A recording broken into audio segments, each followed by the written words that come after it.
අද මම ඕගොල්ලන්ට අලුත් දෙයක් කියලා දෙන්න හදන්නේ. ඕගොල්ලෝගේ ෆෝන් එකක් ගත්තාම ඕගොල්ලෝගේ ෆෝන් එකේ බැටරිය ගැන තමයි අද මේ කියලා දෙන්න හදන්නේ. එතකොට ඕගොල්ලෝගේ ෆෝන් එකක් ගන්නකොට ඕගොල්ලෝගේ ෆෝන් එකේ තියෙන බැටරියක්. මගේ අතේ තියෙන බැටරි කීපයක්. මේ තියෙන්නේ එක බැටරියක්. ඊට අමතරව මේක ගත්තාම මේක තව එකක්. එතකොට මේ තව එකක්. ඊට අමතරව මගේ අතේ බැටරි ওই විදිහට පහක් විතර වගේ තියෙනවා. මේ බැටරි ඕගොල්ලන්ට ගත්තාම බලන්න පුළුවන්. මේ බැටරි එක සයිස් එකෙන් තමයි ඕගොල්ලන්ට බලා ගන්න පුළුවන්කම හම්බෙන්නේ. එතකොට මේක ගත්තට පස්සේ මේ වගේ බැටරි දැන් මේ දෙක ගත්තොත් එහෙම බැටරි එකක් උසයි අනිත් එක පළලෙන් වැඩි. ওই විදිහට තමයි ඕගොල්ලන්ට බලා ගන්න පුළුවන්කම හම්බෙන්නේ. මේ කොයි බැටරියක් ගත්තත් ඕගොල්ලන්ගේ ෆෝන් එකේ බැටරිය ගත්තාම ඕගොල්ලන්ගේ ෆෝන් එකේ බැටරියේ වෝල්ටේජ් එක 4.2 බිඳුවකට ආසන්න අගයක් තමයි ඕගොල්ලන්ගේ ෆෝන් එකේ ෆුල් චාර්ජ් වෙලා තියෙන අවස්ථාවේ බැටරියේ වෝල්ටේජ් එක බලා ගන්න පුළුවන්කම හම්බෙන්නේ. ඊට අමතරව කලාතුරකින් ඕගොල්ලන්ට බලා ගන්න පුළුවන් ඕගොල්ලන්ගේ ෆෝන් එකක් ගත්තට පස්සේ ෆෝන් බැටරියේ වෝල්ටේජ් එක 5ක් වෙන බැටරිත් සමහර අවස්ථාවල තියෙන්න පුළුවන්. ඒක ගොඩක් කලාතුරකින් තමයි ඕගොල්ලන්ට හම්බ වෙන්නේ. එහෙම නැත්නම් ගොඩක් අවස්ථාවල ඕගොල්ලන්ට ෆෝන් බැටරියේ වෝල්ටේජ් එක බලා ගන්න පුළුවන්කම හම්බෙන්නේ. වෝල්ටේජ් එක 3.7ක් තමයි සාමාන්‍යයෙන් ෆෝන් එකක් ඔන් එකේ තියෙනකොට 3.7යි ඊට අමතරව 4.2යි අතර තමයි බැටරියේ වෝල්ටේජ් එක ඕගොල්ලන්ට බලා ගන්න පුළුවන්කම හම්බෙන්නේ. ඒ බැටරියක් සම්පූර්ණයෙන් ඩෙත් වෙනවා කියලා අපි කියනවා. ඩෙත් වෙන්නම් බහැලා ගියොතින් බැටරියේ වෝල්ටේජ් එක බිඳුවකට ආසන්න අගයකට තියෙනවා ඕගොල්ලන්ට බලා ගන්න පුළුවන්. එතකොට මේ බැටරිය ගැන කතා කරද්දී මේකේ විශේෂතා ගොඩක් තියෙනවා. සාමාන්‍යයෙන් මේ තියෙන්නේ මේ බැටරිය normal phone බැටරියක්. ඒතර මේ normal phone බැටරිය ගත්තාම මේකේ බැටරිය සම්බන්ධ වෙන්න phone එකට සම්බන්ධ වෙනකොට තියෙන්නේ connectors 3කින්. එතකොට ස්මාර්ට් ෆෝන් එකක් දැන් අලුත් වෙන ස්මාර්ට් ෆෝන් මේ වගේ ස්මාර්ට් ෆෝන් බැටරියක් ගත්තොත් මේ බැටරිය ඕගොල්ලන්ට බලා ගන්න පුළුවන් බැටරිය connectors 4කින් තමයි ෆෝන් එකට සම්බන්ධ වෙන්න ඇවිල්ලා තියෙන්නේ. මේක ඕගොල්ලන්ට බලා ගන්න පුළුවන් මේ තියෙන්නේ ස්මාර්ට් ෆෝන් එක සීල් ටයිප් බැටරියක්. එතකොට මේක ගත්තාම ඕගොල්ලන්ට මෙතෙන්දි බලා ගන්න පුළුවන් මේ තියෙන්නේ මේකේ බැටරිය ෆෝන් එකත් එක්ක සම්බන්ධ වෙන කනෙක්ටරේ. එතකොට මේක සීල් ෆෝන් බැටරියක්. එතකොට මේක ගත්තොත් එහෙම මේකෙදි ඕගොල්ලන්ට බලා ගන්න පුළුවන් මේක ඕගොල්ලොන්ගේ ෆෝන් එක පිටින් සම්බන්ධ කරන කියන බැටරිය මේක ගලවලා ෆෝන් එකේ හවුසින් එක පිටිපස්සෙන් ඕපන් කරාම ඕගොල්ලන්ට බෑක් කවර් එක ඕපන් කරගත්තට පස්සේ මෙතනින් බලා ගන්න පුළුවන් ඔයගොල්ලෝගේ බැටරිය ගලවලා එළියට ගන්න පුළුවන් ටයිප් එකේ බැටරියක් තමයි මෙන්න මේක. ඒතකොට මේ බැටරිය වල විශේෂත්ව කතා කරාට පස්සේ ඕගොල්ලන්ට දැන් ස්මාර්ට් ෆෝන් එක බැටරියේ පින් 4ක් තියෙනවා බලා ගන්න පුළුවන්. normal ෆෝන් එක මම කලින් පෙන්නපු විදිහට ඕගොල්ලන්ට බැටරියේ පින් ගොඩක් වෙලාවට 3ක් බලා ගන්න පුළුවන් හැකියාවක් තියෙනවා. එතකොට ඕගොල්ලන්ට දැන් මම කියලා දෙන්න හදන්නේ මේ බැටරියේ පින් 3න් මොකද්ද වෙන්නේ බැටරියේ පින් 4න් මොකද්ද වෙන්නේ කියන එක තමයි ඊළඟට ඕගොල්ලන්ට මම කියලා දෙන්න ලෑස්ති වෙන්න හදන්නේ. එතකොට මේ බැටරියේ පින් 3ක් තියෙන බැටරි එක ඕගොල්ලන්ට බලා ගන්න පුළුවන් දෙපැත්තේ තියෙනවා ගොඩක් වෙලාවට ධන සහ ඍණ දෙන්න. එහෙම නැත්නම් පළවෙනි පින් එකයි ඊට අමතරව තුන්වෙනි පින් එකයි ධන ඍණ විදිහට බැටරියේ තියෙන ෆෝන් එකට සම්බන්ධ වෙන ධන ඍණ විදිහට දෙකක් අපිට බලා ගන්න පුළුවන්. එතකොට තුන්වෙනි පින් එක ගොඩක් ලාවට එක්ක මැද එනවා. එහෙම නැත්නම් සමහර ෆෝන් වල බැටරියේ දෙවෙනි පින් එකට එන අවස්ථාවක් තියෙනවා. එතකොට ඒකේ ඕගොල්ලන්ට බලා ගන්න පුළුවන් තුන්වෙනි පින් එක බැටරියේ පින් 3ක් තියෙන වගේ BSI කියලා කියන්නේ. ඒක බැටරි ස්ටේටස් ඉන්ඩිකේටර් කියලා තමයි අපි හඳුන්වන්නේ. එතකොට ස්මාර්ට් ෆෝන් එකක් ගත්තට පස්සේ ඕගොල්ලන්ට පින් 4ක් ෆෝන් එකේ බලා ගන්න පුළුවන් බැටරිය සම්බන්ධ වෙන්න ඇවිල්ලා තියෙනවා. එතකොට පින් 4න් දෙකක් ධන හා ඍණ වලට කැඩෙනකොට ඉතුරු පින් දෙක එකක් බැටරියේ BSI ලයින් එක තියෙනවා. අනිත් එක තමයි B temp කියලා. මේ ටෙම්පරේචර් එක කොයි වෙලාවෙත් මේ ෆෝන් එකෙන් චෙක් කරලා බලනවා බැටරි කොච්චර උෂ්ණත්වයක්ද තියෙන්නේ. සමහරවිට charging වලදී ඒක වැදගත් වෙනවා. සමහරවිට ෆෝන් එක වැඩ කරන අවස්ථාවේදී ඒක වැදගත් වෙනවා. ඒතකොට බැටරියේ උෂ්ණත්වය කොච්චරක් තියෙනවද කියලා ෆෝන් එක අඳුර ගන්න තමයි පින් 4ක් ඕගොල්ලෝගේ ෆෝන් වල එනේ වෙයි. ගොඩක් වෙලාවට ඇවිල්ලා තියෙන්නේ. එතකොට B temp වලට එකයි BSI වලට එකයි ඊට අමතරව ධන සහ ඍණ විදියට පින් 4ක් ඕගොල්ලෝගේ ෆෝන් බැටරියේ ඕගොල්ලන්ට බලා ගන්න පුළුවන් හැකියාවක් හම්බ වෙනවා. එතකොට මේකෙන් ඕගොල්ලන්ට බලා ගන්න පුළුවන් මේ තියෙන්නේ ෆෝන් එකේ බැටරියක් ගත්තාම බැටරියේ මිලි ඇම්පියර් එක කියන එක දාලා තියෙනවා. එතකොට බැටරියේ වෝල්ටේජ් එක ගොඩක් වෙලාවට 3.7ක් තමයි ඕගොල්ලන්ට ගහලා තියෙන්නේ.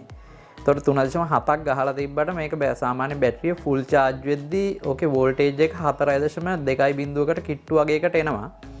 එතකොට මේකේ ඕගොල්ලන්ට තව බලා ගන්න පුළුවන් MAH කියලා අගයක් ගහලා තියෙනවා.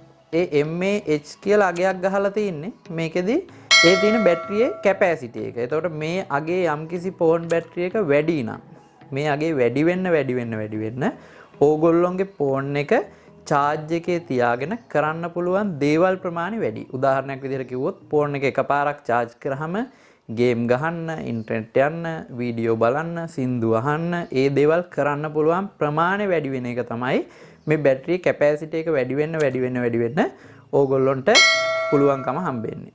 එතකොට මේ බැටරියේ මිලි ඇම්පියර් එක අඩු වෙන යම් කිසි ෆෝන් බැටරි එක ඒකෙන් කරන්න පුළුවන් දේවල් ප්‍රමාණයත් අඩුයි. කියන්නේ එකපාරක් charge කරාම තව ෆෝන් බැටරි එකට සාපේක්ෂව මෙයාගේ අඩු වෙද්දි කරන්න පුළුවන් දේවල් ප්‍රමාණය අඩු වෙන එක තමයි ඕගොල්ලොන්ට සිද්ධ වෙන්නේ.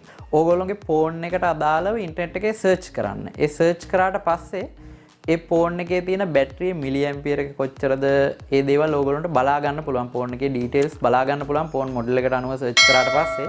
එතකොට බැටරිය සාමාන්‍යයෙන් ෆෝන් එක මිලි ඇම්පියර් එක වැඩියෙන් තියෙන බැටරියක් තියෙන ෆෝන් එකක් තෝරලා ගන්න. මොකද ඕගොල්ලෝ ෆෝන් එකක් ගත්තට පස්සේ දැන් ඕගොල්ලන්ට හම්බෙන්නේ ෆෝන් එකත් එක්ක මිලි ඇම්පියර් 4000ක බැටරියක් නම් පස්සේ ඕගොල්ලන්ට උමනා වුණා කියලා ලංකාවේ ගන්න නැහැ මිලි ඇම්පියර් 5000ක බැටරියක්. ඉතින් ගොඩක් වෙලාවට කට්ටියට තියෙන ගැටලුවක් තමයි ස්මාර්ට් ෆෝන් එකක් ගත්තට පස්සේ දවසම පාවිච්චි කරන්න බැටරි ලයිෆ් එක මදි.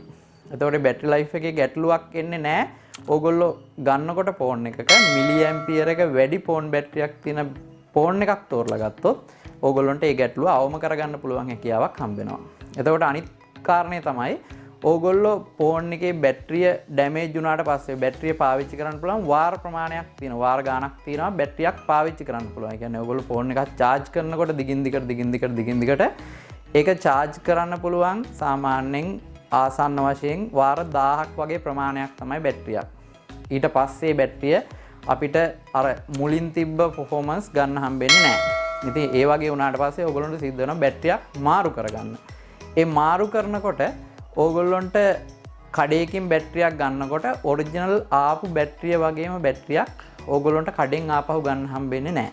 ඉතින් ඒක හින්දා ඕගොල්ලෝ ෆෝන් බැටරියක් පාවිච්චි කරනකොට ගොඩක් වෙලාවට තුන්වෙනි පාර්ශවයක් හදන බැටරියක් නම් ගන්න. ඒ කියන්නේ ඔරිජිනල් කම්පැනි බැටරියක් නෙවෙයි නම් ගන්නෙ. ඕගොල්ලන්ට අර කලින් පාවිච්චි කරා වගේම බැටරිය ගොඩ කාලයක් පාවිච්චි කරන්න හම්බෙන්නෙත් නැහැ. ඊට අමතරව බැටරියේ ගහලා තියෙන සම්පූර්ණ කැපැසිටි එක හම්බෙන්නේ නැහැ. එතකොට ඕගොල්ලෝ ෆෝන් බැටරියක් ගන්නකොට ඕගොල්ලෝගේ ෆෝන් බැටරිය මිලි ඇම්පියර් එක කියන එක බලලා ගන්නවා වගේම ඕගොල්ලෝ ෆෝන් එකේ බැටරිය මාරු කරනකොට බැටරියේ සමහර වෙලාවට බැටරිය හදනවා තුන්වෙනි පාර්ශවයවල්. ඒ කියන්නේ ඔරිජිනල් කම්පැනි දැන් ඔයගොල්ලෝ Samsung ෆෝන් එකක් ගත්තොත් Samsung එකෙන් හදන බැටරියට අමතරව තව අවස්ථාවල වෙන පාර්ශවයක් විසින් ඕගොල්ලෝගේ ෆෝන් එකට බැටරි නිර්මාණය කරනවා. ඒ වගේ අවස්ථාවල ඕගොල්ලෝ ඒ වගේ බැටරියක් අඩු මුදලකට ඕගොල්ලන්ට ගන්න පුළුවන් ඔරිජිනල් බැටරියට වඩා.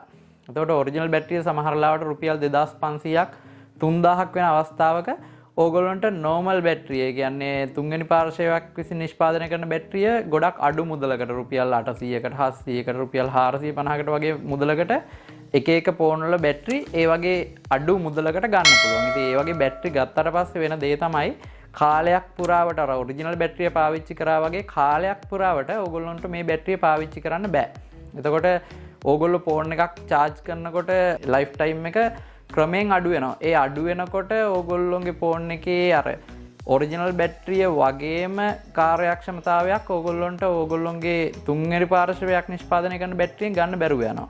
එතකොට සමහර වෙලාවට ඕගොල්ලෝ ඔරිජිනල් බැටරිය අවුරුදු 2ක් 3ක් විතර වගේ පාවිච්චි කරනවා නම් තුන්වෙනි පාර්ශවයක් නිෂ්පාදනය කරන බැටරිය සමහර අවස්ථාවල මාසෙයි. එක්කෝ සති 2ක් 3ක් විතර වගේ වෙන්නත් පුළුවන්. සමහර අවස්ථාවල අවුරුද්දක් 2ක් විතර වගේ පාවිච්චි කරන්න පුළුවන් අවස්ථාත් කලාතුරකින් හම්බෙන්න පුළුවන්. එහෙම නැත්නම් ගොඩක් වෙලාවට මාස 2ක් 3ක් විතර වගේ යද්දී බැටරිය ආයු කාලය ඉවර වෙන්න පුළුවන්. ඉතින් ඕගොල්ලෝ ගොඩක් වෙලාවට ෆෝන් එකක් ගන්නකොට ෆෝන් එකේ ඔරිජිනල් බැටරිය වගේම ඊට පස්සේ ඒ වගේම කාලයක් පාවිච්චි කරන්න පුළුවන් වෙනවා. ඕගොල්ලෝ ඔරිජිනල් බැටරියක් මිලදී ගන්න ඕනේ. ඔරිජිනල් බැටරිය තෝරලා ගැනීමෙන් ඕගොල්ලන්ට පුළුවන් වෙනවා බැටරිය අර වගේම කාලයක් දෙවනියට දාන බැටරියත් එහෙම නැත්නම් තුන්වෙනියට දාන බැටරියත් අර ඔරිජිනල් බැටරිය හා සමානව කාලයක් ඕගොල්ලන්ට පාවිච්චි කරගන්න පුළුවන් හැකියාවක් හම්බ වෙනවා. ඉතින් ඕගොල්ලන්ට ඔන්න ඔය දේවල් තමයි බැටරියක් සම්බන්ධව කියලා දෙන්න තියෙන විශේෂයෙන්ම. එතකොට මේ වගේ දේවල් ඕගොල්ලන්ට තවත් අලුත් දේවල් දැනගන්න අනිවාර්යෙන් YouTube channel එක subscribe කරන්න. ඕගොල්ලෝ දන්න දේවල් තියෙනවා නම් ඒ දේවල් යටින් comment කරන්න. එතකොට වීඩියෝ එක අනිවාර්යෙන් share කරන්න, like කරන්න. ওই දේවල් ටික තමයි ඕගොල්ලන්ට අද කියලා දෙන්න තියෙන්නේ. එතකොට හෙට අලුත් වීඩියෝ එකකින් ආයෙත් හම්බෙමු. එතකොට ඕගොල්ලන්ට සුබ දවසක්.